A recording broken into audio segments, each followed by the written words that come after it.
So, good day, sir. This is my recorded lab exam. So, first, lagay tayo ng router. Second is switch. Then, lagay tayo ng 4 na PC, which is PC1, PC2, PC3, and PC4. Then, itong router, connect natin dito sa switch. Connect din natin yung PC1 sa switch.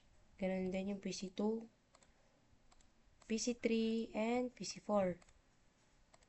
Then, punta tayo sa router. Punta tayo sa config. Hanapin natin yung fast ethernet 0/0. Click the on and lagay natin yung IP address 192.168.1.1. Then, the next is the PC1. So, punta tayo sa desktop. Sa IP configuration, lagay tayo ng IP address 192.168.1.101. So, next is the PC2.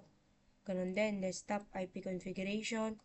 Lagay tayo ng IP address 192.168.1.102. Next is PC3. Desktop ulit, IP configuration. Lagay tayo ng IP address 192.168.1.103. So, the last one is PC4. Lagay tayo ulit ng IP address sa IP configuration 192.168.1.104. So, the next step is using the PC1. Punta tayo sa command prompt. Ipiping natin yung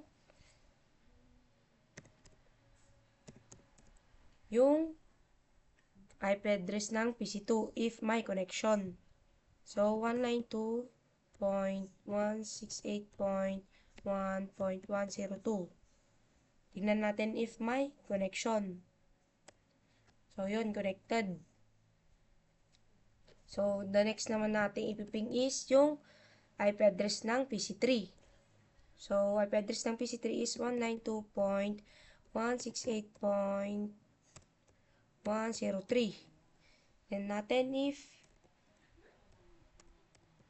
may connection. So, yun, connected. And the last one is, iping natin yung IP address ng PC4. So, lagay natin yung IP address ng PC4, 192.168.1.104. Tingnan natin if may connection. So, yun, connected. So, the next naman is, punta tayo sa PC2. Sa command prompt. So, ang ipiping naman natin dito is yung PC1. So, lalagay natin is IP address ng PC1 192.168.1.101. Then natin if may connection. So, yun, connected.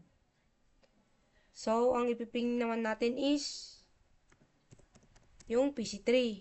Lagay natin yung IP address ng PC3. 192.168.1.103. Tingnan natin if may connection. So, yun, connected. So, the last is, ipiping naman natin yung PC4, which is, ang IP address ng PC4 is 192.168.1.104. Tingnan natin if may connection. So, yun, connected. So, the next naman is, punta tayo sa PC3. Sa command prompt. So, dito ang ipiping naman natin is PC1. So, lagay natin yung IP address ng PC1. 19 ping. Tapos, lagay natin yung address ng PC1. IP address 2.168.1.1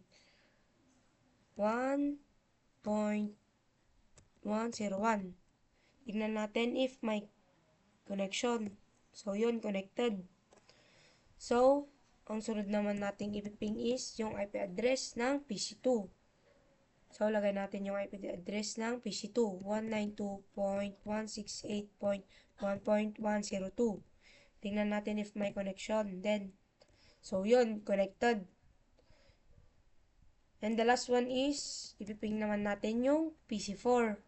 So, ilagay natin yung IP address ng PC4, 192.168.1.104. Tingnan natin if may connection. So, yun, connected.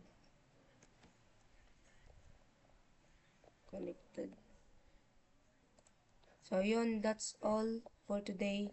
Thank you for watching, sir.